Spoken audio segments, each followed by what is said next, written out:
All right, so why don't you Have a start by coffee. telling us who you are and what you do? Okay, so I'm Stacey. I do lots of things. My main gig is Fresh Stitches. And so that is, well, we'll talk about what it has done. For right now, I'll just say what it is. It is a site for amigurumi. So those are crocheted stuffed animal patterns, and a club where you get a pattern each month. Also, the forums are hosted there, and I sell eyes. So that's like you need eyes. That's the Fresh Stitches bubble.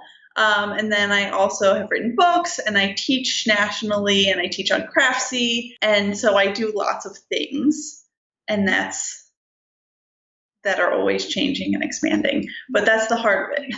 I'm curious, do you feel like this is your passion, like you finally found the thing you're passionate about, or do you feel like this is the thing that works for you right now? That is such a...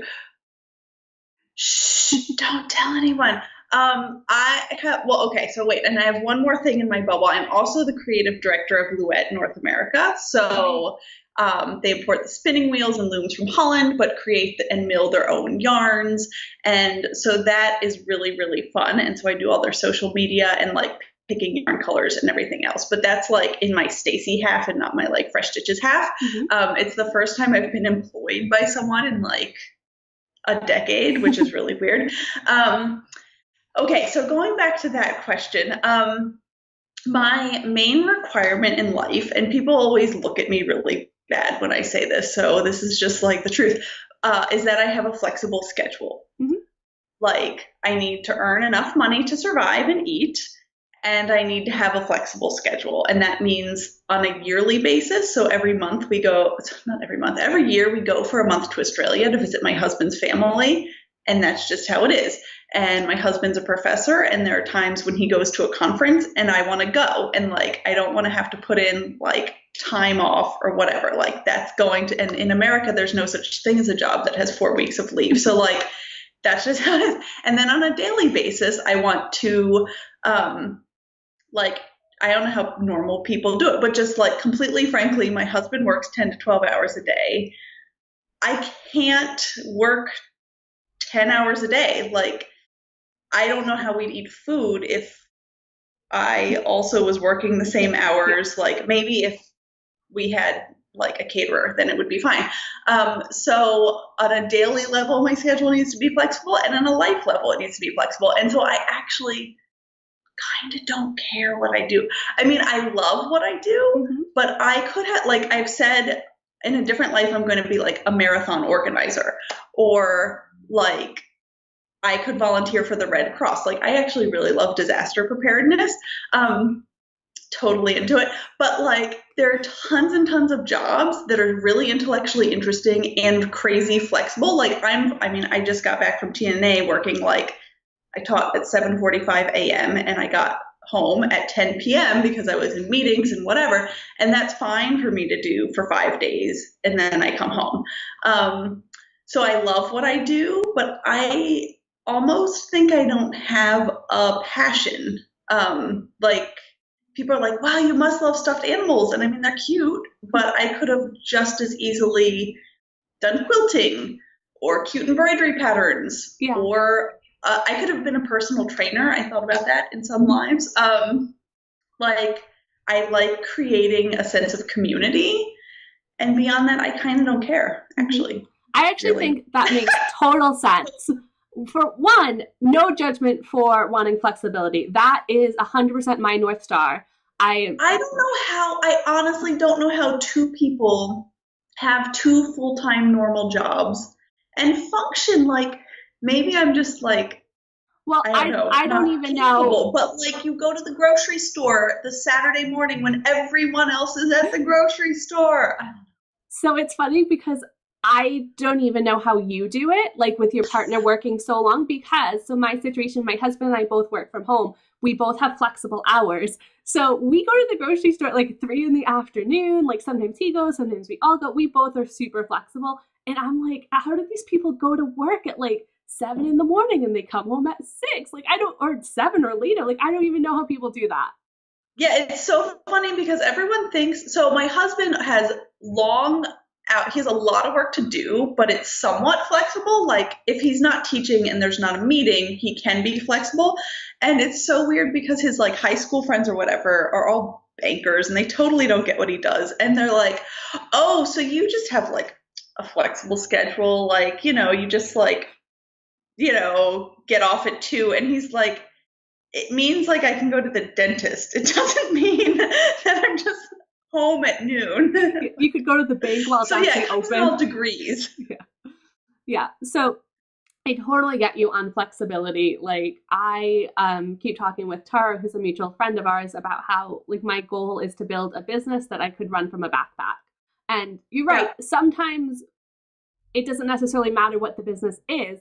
I think I could be happy doing a lot of other things, but this is something that I'm good at. It's something that I'm also passionate about, and it incorporates my hobby less and less as I move forward in my business. Well, but yeah, I think that's a really important point is because a lot of times what I've witnessed, because I've been doing this for, I don't know what year are we in, I guess this is my 9th year, I don't know, is if you turn your absolute, like the thing that makes your soul happy into a business,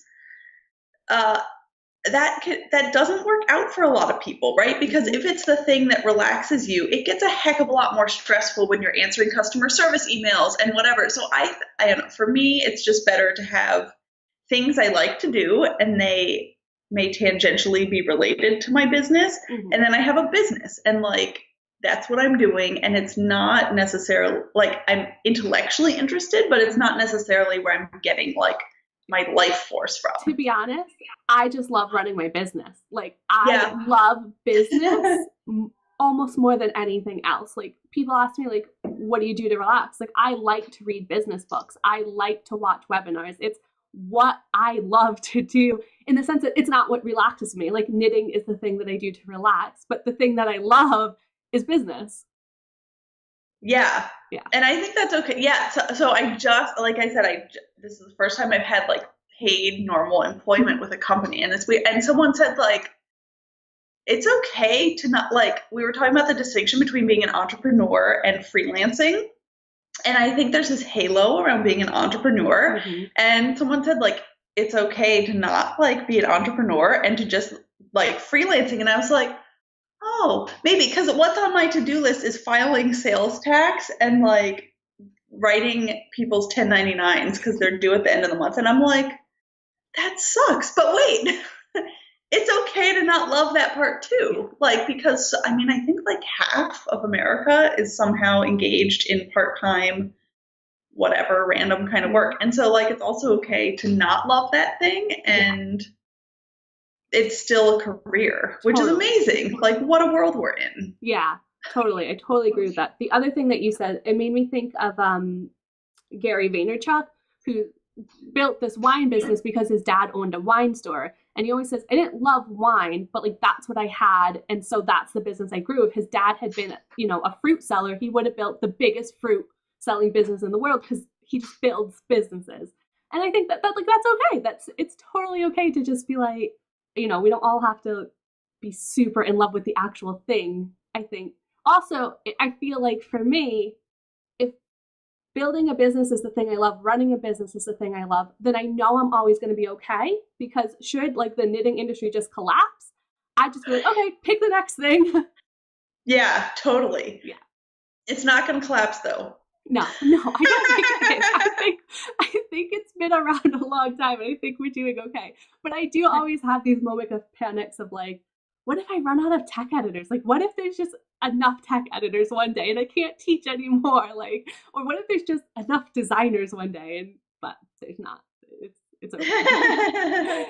Well, the thing I think is so interesting about this industry, and I mean, this is just getting off of my reflections from being at TNA, is a lot of people who I started designing with have left or have decided it's not going to work for them to make a living anymore. And so there's always this rotation of people coming in and out. And I think that's just how it is, because it's not easy to make a living. And like you said, running a business is really fun for some people, but other people really just want to like knit pretty things, and then it's super stressful and hard to make a living out of it because like half of your time is spent in the hustle of like contracts and submissions and whatever.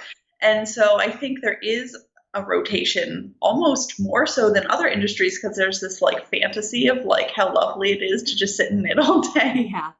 No, it's the same with tech editors. There's a tech editor burnout where you're just like, it's just the stress, the need to be perfect. It's just a burnout. And I say, like, we always need the fresh people who are innocent and so enthusiastic because, Right. like, they're so good at it. And then you get jaded after a while. And then you're like, you just, a lot of tech editors take a break for 6 months, a year, or whatever. And then be like, okay, I'm ready to come back now. Yeah.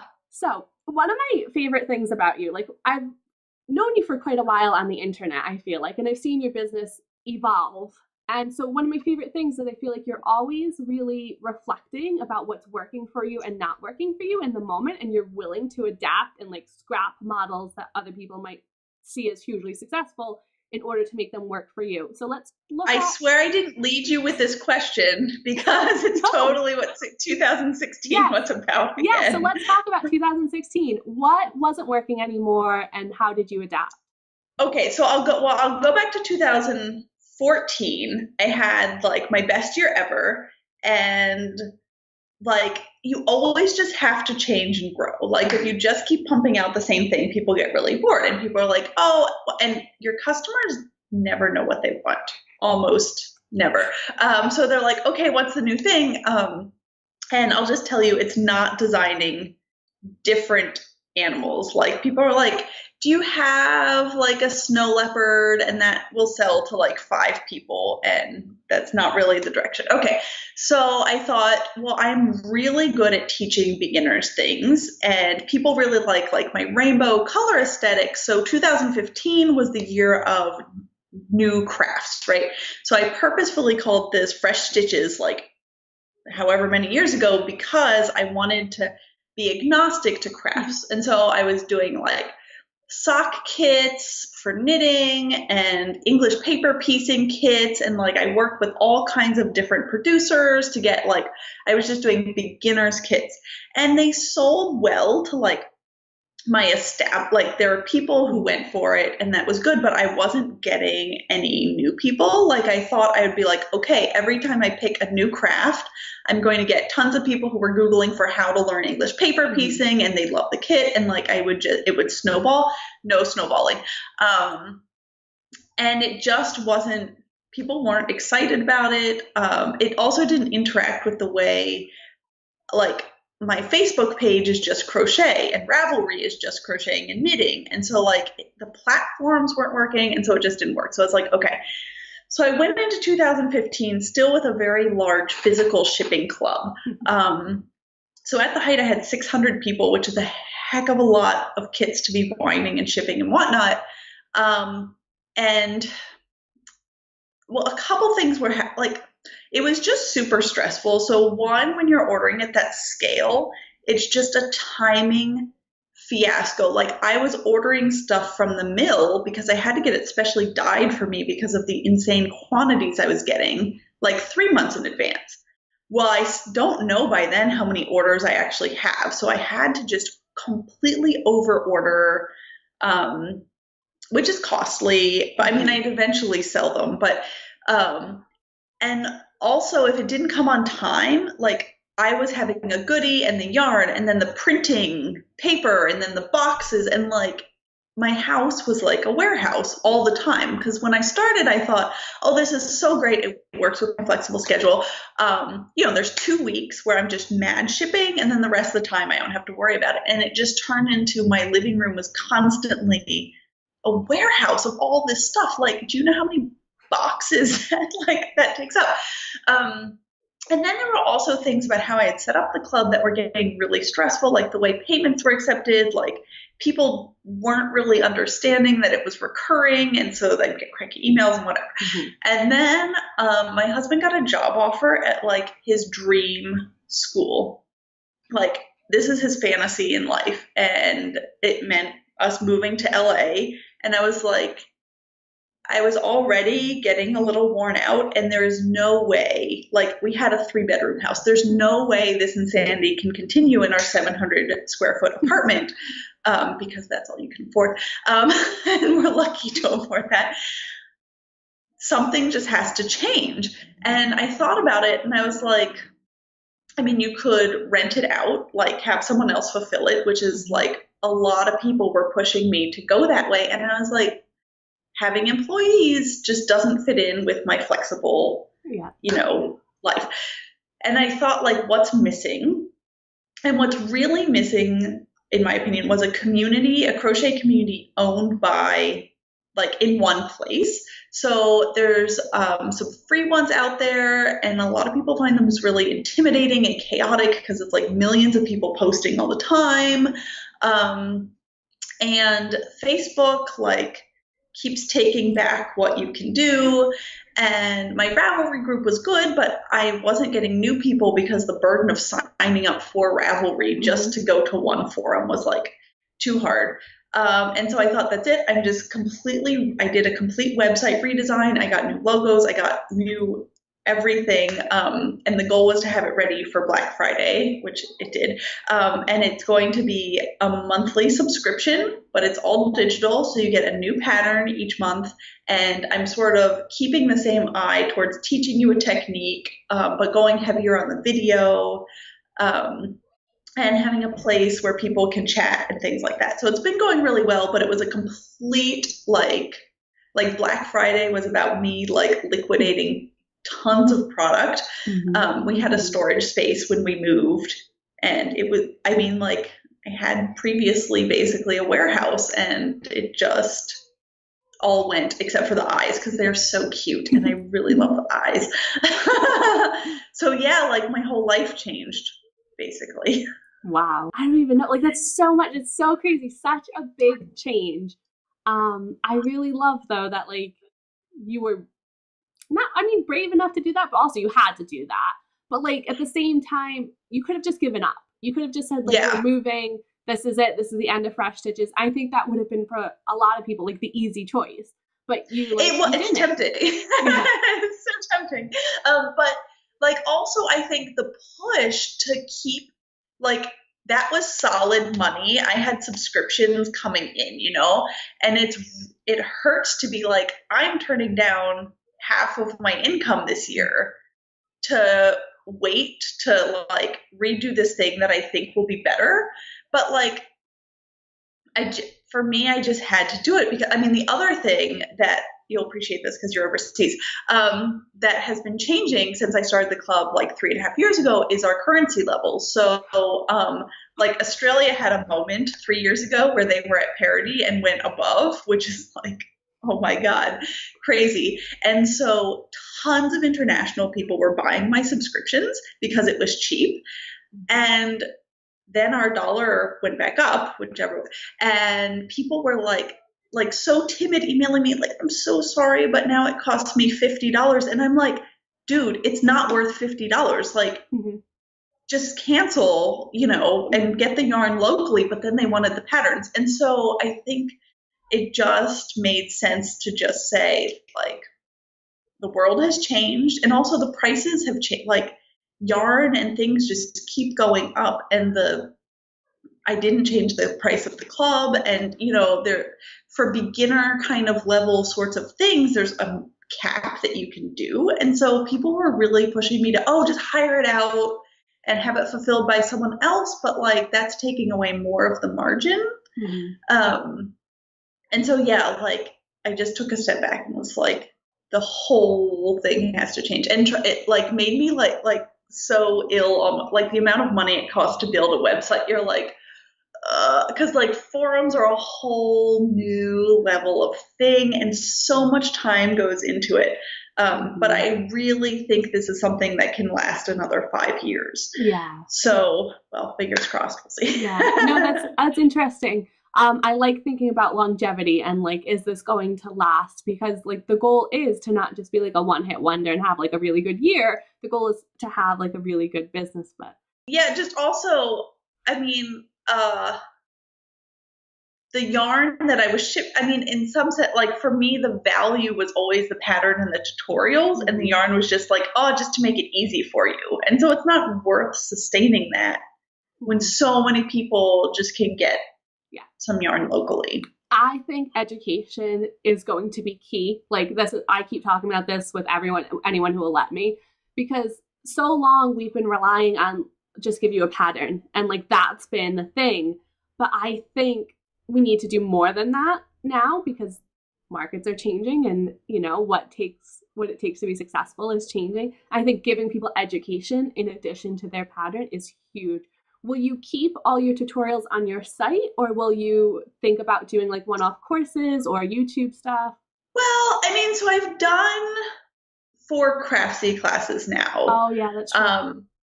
And then I teach in person. And so, I mean, it's not like I'm not open to doing different things.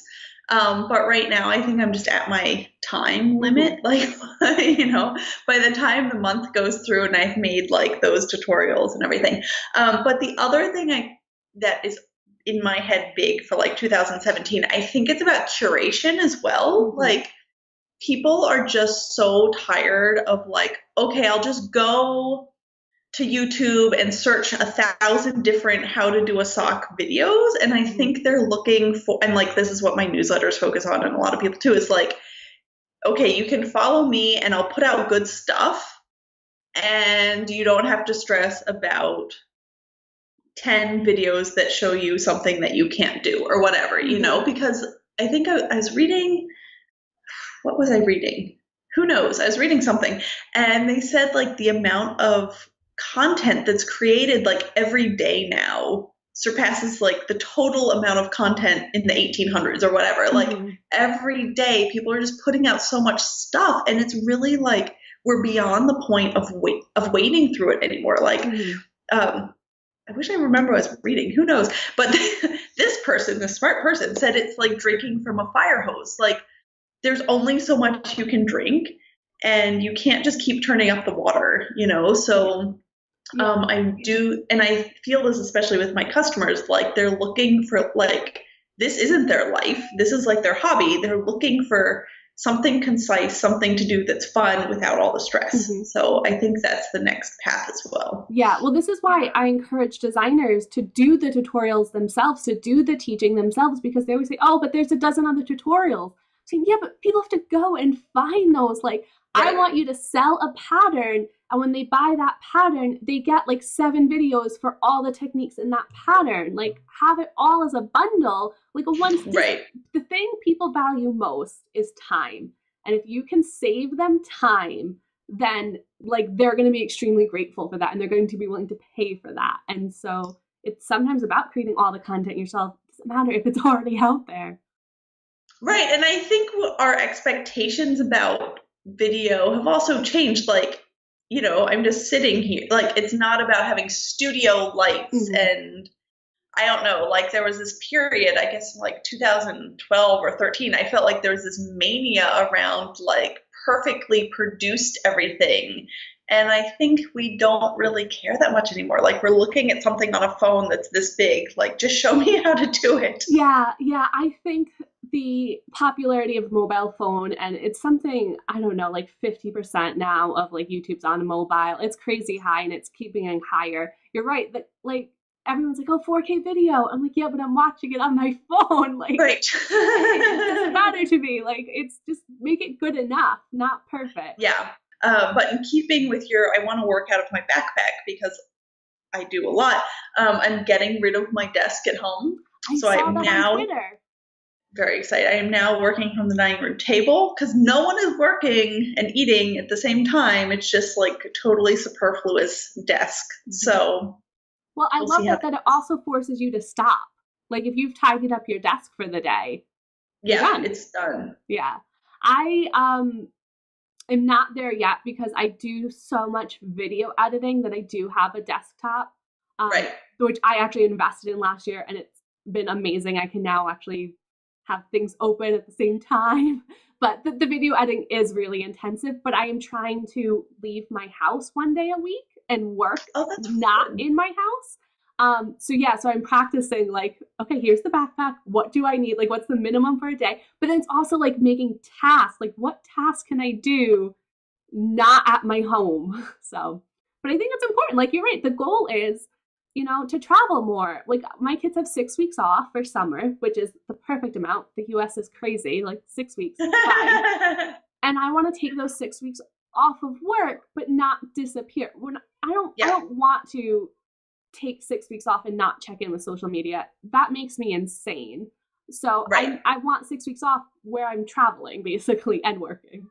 Yeah, I was thinking, I mean, I'm never really going to do this, but I think it would be such a good idea, like to write a book that's like about how to be a digital nomad and like one day a week, and it would be, this book would be like a coffee table book, and I would work in a different cafe in LA one day a week, and like then it would have like beautiful photography of like these different cafes, and like it would have little recipes about coffee, drinks. It would be such a good book with tips about, because tons of people work in cafes. Yeah, well, and I have no time to do that or whatever, but it would be such a good book. Tons of people like live out of those tiny houses now because I watch them all on YouTube, and that's my dream. Oh my God. Such a tiny house dreamer. Yeah, I am, but like I want a different tiny house for my family. Like, I want a tiny house, but I can't imagine a tiny house with like 2 kids and a husband and 2 dogs. Like, I just need my own tiny house.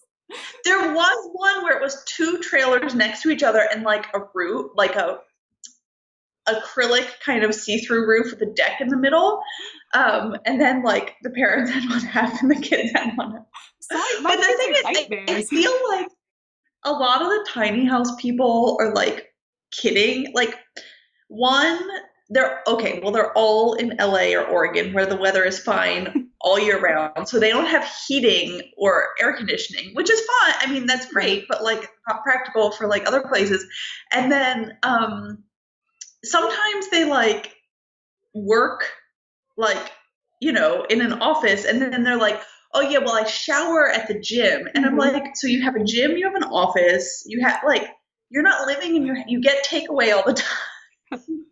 No, I know. So I don't know. I'm confused if it's like fantasy or possible, but I don't know. It's probably not going to work out for me because the land, like the idea of owning land in LA, like, and nothing above it would be so ridiculous, like so expensive. Yeah. Is there anything else you wanted to talk about that you're looking forward to in 2017? I think I'm just like living. Like, I don't know. So I used to set like all these goals and like I'm gonna do this and this and this, and like I feel like, I don't know if this is just like how businesses evolve, but like the infrastructure for the various businesses I do are so there, and I'm really happy with them, and I want to keep doing them and maintaining them and growing them in ways that make sense, but I don't have this like goal. You know what I mean? Of like, have to design 9 patterns or whatever. I mean, it's built into the club that I'll be doing a pattern a month. And so I feel like more than anything, I'm just like being. I mean, because I hustled like so hard for so many years. And then like I keep talking about wanting to have a flexible life and like all this stuff. And it's like, okay, this is the time. Like, if you're not going to like suck it up and be flexible, like I live like in a like walking distance, I bike and whatever, but like I still sit in my house and like I'm on the computer like this until it's 3 o'clock, and then I like bike out furiously, and it's just like, okay, this is where all that flexibility you talk about comes in. Like, you have to actually do the being flexible, like. Yeah. So I'm honestly just trying to like stop and have lunch at a table with food. Yeah, and just sounds like, a lot like one of my goals for 2017 is more white space, and just not like, I keep talking about, again, flexibility, and then I was doing all these events, and then I was like, I love the events, no lie, but that's not flexibility. That's things on my calendar that I'm like stuck into. I was like, stop it, like trying to just leave more white space in my life and not fill up that calendar. Yeah. Yeah. Yeah, so that's just like what I'm doing in 2017, I think, is just like being. Hmm. Awesome. Awesome. It's so zen. Such great goals. Right. Um, and yeah, like cooking and I don't know, just like doing life. Yeah. It's important. If you only get to do this life once. You only get to do it once, and my little girl is so little and she's getting so big so fast. And like the amount of times where we can go somewhere for multiple weeks is fading. Like Mm-hmm. as Mm-hmm. soon as you hit school, like when my husband was little, they took like a 6 month like trip around the world, and all they had to do was like write in a journal every day about what they did. And I was like, I don't think that flies anymore. Yeah. You Like could either that's homeschool for not six our current. months or Right, sure, you could homeschool or video school, but the whole like I'm just living life. yeah. It's not how the world works anymore. So Yeah. yeah, I feel like society is about to like come and get us soon. Aw. It is lovely though. Like it's lovely when they're young, but I will admit I kind of love when they're both in school and it's just like I don't know. It's nice. They love it. They come home, they're tired. It's nice. They've done their thing. Yeah. Okay, well, so tell everyone where they can follow you. Is it just freshstitches.com for their It is site? freshstitches.com. Yep. So Yeah. yeah, I'm there I will link on it all Twitter. below. I'm Stacey Chalk on Twitter, so that's where I'm like me, the person who does businessy things and stuff. Um, and yeah, I can just send you the links. Yeah, I will link them all below so people can come find you. If you're interested in crochet stuff, Stacey is your person. Thank you so much for taking this time to chat with me. It was lovely. Well, thank you. Awesome. Go enjoy the rest of your day. Thank you. Bye.